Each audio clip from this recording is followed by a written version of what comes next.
sana akong gusto sabihin sa'yo tungkol sa Tito Carlos mo. Ano pong ginawa ni Doc Carlos? Nagsumbong na natin si Doc Carlos ng violence against women. Ang susunod na programa ay rated PG. Ito ay nangangailangan ng patnubay at gabay ng magulang para sa mga batang manonood.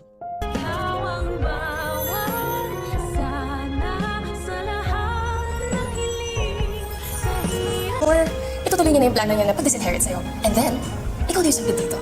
Himala, mas matapang na nga ngayon si Lynette at desidido na yata siyang magsabi ng totoo sa kanyang anak na si Annalyn ng kanyang tunay na sinapit dito kay Carlos. Matapos nga ang announcement ni Annalyn sa kanyang ina ng kanyang good news na kasama siya sa mga listahan ng pupunta sa Japan, ay dito na emosyonal at mangiyak-ngiyak na sasabihin ni Lynette sa kanyang anak na meron daw siyang ipagtatapat tungkol sa kanyang Tito Carlos. Pero mapapansin naman natin na papalapit ng papalapit si Doc Carlos sa kanilang dalawa, kaya naman magawa pa nga kaya ni Lynette na maipagtapat sa kanyang anak ang tunay niyang sitwasyon. Sa kabilang banda, malakas talaga ang kutob ni Diyosa na si Carlos ang may kagagawan ng pasa sa braso nitong si Lynette. Kaya naman yayayain ni Diyosa si Lola Susan na pumunta na ng women's desk upang ireklamo si Doc Carlos ng physical injury. Pero pumayag naman kaya si Lola Susan na samahan si Diyosa na tumawag sa mga pulis? Yan ang dapat nating abangan. Samantala, sa kabilang banda, matapos nga ang ilang araw na pagbabakasyon nila Zoe at Moira, ay tuluyan na nga silang magbabalik ng Apex upang mag-report. At madadatnan pa nga ni Moira si Giselle nakausap ang investigador dahil may update na nga ang mga pulis sa sasakyan na ginamit ni Moira sa hideout. Kaya naman agad makikisabat si Moira sa kanilang dalawa upang maputol ang kanilang usapan. Samantala, si Justin naman ay makakatapat itong si Zoe at ipamumukha nito sa kanyang hilaw na pinsan na ang balak nga ni Lolo Pepe na pagtanggal sa kanya sa listahan ng mga tagapagmana nito. At ihanda na daw ni Zoe ang kanyang sarili dahil malapit na daw siyang maging sampid sa Apex. Kaya naman ako isa ka rin sa mga umaasang sana ituloy ni Diyosa ang pagsusumbong sa mga pulis sa ginawa ni Carlos kay Lynette. Ay pakilike ang video na ito and don't forget to subscribe.